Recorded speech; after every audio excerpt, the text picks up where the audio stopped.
6 signs as a sixth sensory that you are either settling in your relationship or you are forcing the other person to settle for you. So what are the 6 signs that you're forcing another person to settle for you, or vice versa, that you're settling for the other person? And that's more common with sixth sensories. However, I have encountered the odd sixth sensory who has looked at some relationship advice online and they've taken it to the extreme, where they're not able to have healthy relationships because their expectations for the other person are so high that they can never really meet them. And it's not reasonable and it's not based on reality. So I'll go into those 6 signs. The first 3 will be about settling, and then the next 3 will be about making the other person settle for you. So the first sign that you are settling in a relationship as a sixth sensory is that the other person is not respecting your time. They're canceling on you, or they're trying to push you to go out at the last minute, or they're asking you to quit one of your hobbies in order to spend time with them. All of these are big red flags for not being respected for your time.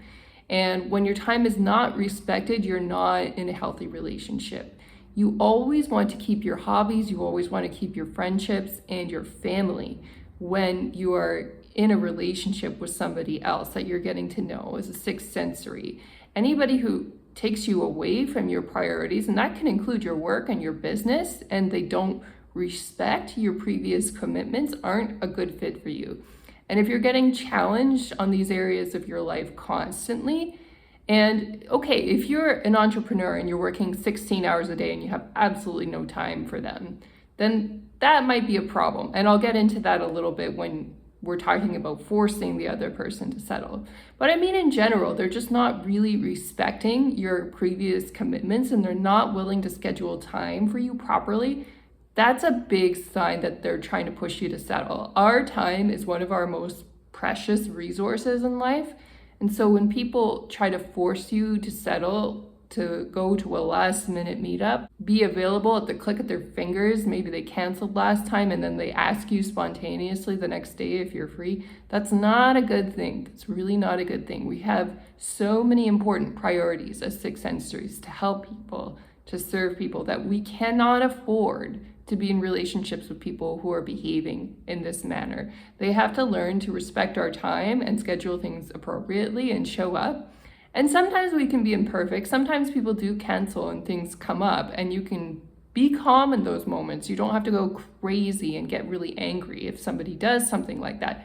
Always be soft, always be very polite. And when people give you an inappropriate request for your time that you can't accommodate, just be very soft and be very polite and tell them your priorities and that it's not going to work for you, and please schedule something in advance. And that should get you some really good results most of the time. If not, then maybe they're not the right person for you. So the next sign that you're settling as a sixth sensory is that the person is not respecting your physical body or your physical health in some way. And that can manifest in a lot of forms. Maybe they're pressuring you to drink a lot of alcohol or take a lot of drugs, or it could be that they want to do something different intimately, but they're not being very respectful about it and they're trying to push you to do something you don't feel comfortable with. Or it could be a form of birth control that they want you to use that you don't feel comfortable with. And this can happen not only from relationships where the man is pressuring the woman, it can happen with women pressuring men too. I've seen it the other way. For example, women pressuring men to get vasectomies so that they don't have to worry about birth control pills, right? Which is a major change to a man's body, and that's not very respectful when women are pressuring men to make those kinds of changes to their body. It's more popular for women to complain about men pressuring them to do certain things intimately that they're not comfortable with. Having said that, sometimes it goes the other way. But in either case, with either gender, if they're not respecting your body, they're not respecting your boundaries, that's not a good relationship. That's a sign that this relationship is not a great fit for you. So your health should always be protected. And that also includes your mental health. Nobody should be attacking your mental health or your character or who you are in a relationship either. The third priority that you need to look after as a sixth sensory that shouldn't be violated in your relationships is that you need to be careful about your financial resources. People who are demanding your money in little or big ways are probably not a good fit for you in terms of partnership. It's a sign that you're settling.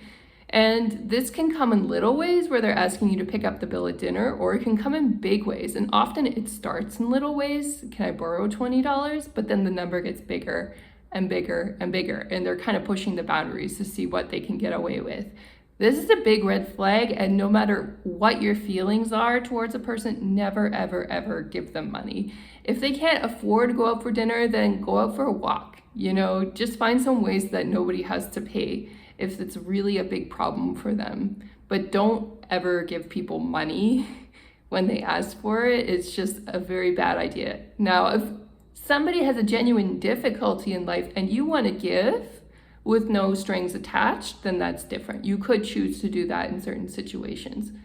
Having said that, just be aware that that person could later disconnect the relationship and you won't get your money back. So it completely depends.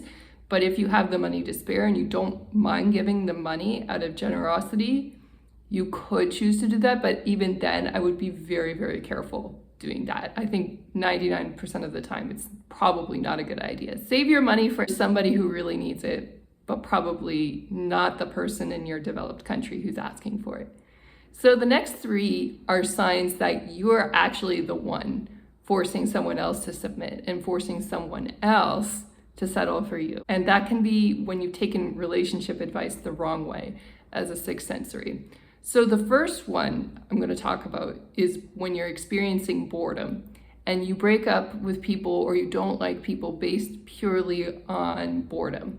So if they've done nothing wrong in the relationship and that's the only reason you don't like somebody, that's not really a good reason to break up with them, I would say. You probably want to give them some more space to grow and evolve with you because they could be a really nice person. And sometimes what we perceive as excitement in relationships, it's actually like being abused, it's actually dealing with bad people. And so you don't want to get caught in that cycle. Boredom can mean peaceful. Boredom can mean stable and healthy. And so you don't want to give up on people just because they're boring. Think very carefully when you're in relationships with people and make sure you're breaking up with them if you're going to for the right reasons. But if it's purely just out of boredom, maybe you just need some time to pursue your hobbies or pursue something else and take some space away from that person. And if that person's gracious enough to let you do that, that might be what you need to do. Having said that, by itself, it's not really a good reason to break up with somebody. Now, if they're showing other bad behaviors aside from being boring, then yeah, sure, you may have good reasons to not submit to them, then you can say so. But if you're just being too picky because people are boring, that's not a good thing. The next sign that you're forcing someone to settle for you is that you're declaring how great you are. Maybe you're declaring that you have Jesus Christ level consciousness. I know that sounds silly, but people have done it. Or you're declaring that you are a very sophisticated, high-value woman. There are many different labels that people use on the internet that proclaim that you're just the greatest thing since sliced bread. And whatever those labels are, if you're using one on yourself and you have to say it in front of somebody you're in relationship with, that's actually a sign that they're settling for you, that you're the one really with low self-confidence. And so you should never apply a magnificent label to yourself, except internally. Absolutely, in your affirmations or in your private setting, yes, call yourself any positive label you want to call yourself. But you don't have to wear sweatshirts that show the label on it. You don't have to tell the other person that, hey, I deserve the money that you spend on me. Don't ever say those things because they sound very arrogant, and we don't really like it when people we're hanging out with tell us these things. So why would you broadcast this in front of others? It's not a good look. Maybe you can get away with it broadly on your social media because you're trying to be an inspiration to people. But when you say it in front of other people in person, it's not a good look. And that actually sends a signal that they're the ones settling for you. The last sign that you're forcing the other person to settle for you is that you're constantly busy. And this is what I was referring to at the beginning of the video. This is a tricky one because it's good to be busy. It's good to have a mission. It's good to work hard. It's good to have responsibilities that you show up to. These are very meaningful things in life, and you want to have those priorities. However, if they're taking 16 hours of your day and you're in a relationship, then that's not really fair for the other person. You have to make time for them to a certain extent. And the other piece of this that you could be forcing the other person to settle for you is that you're pretending to be busy. That's a really funny one that some people come up with. They're trying to play hard to get and they pretend to be actually busy and working all the time, but they're really not. They're just watching Netflix and then slow replying, pretending that they're too busy to talk to anybody. That's not real, and people can usually pick up on that. And it's not a good look either. So don't pretend to be busy. Be really actually busy with something important in your life and make time for the people that matter, and then they're not settling for you.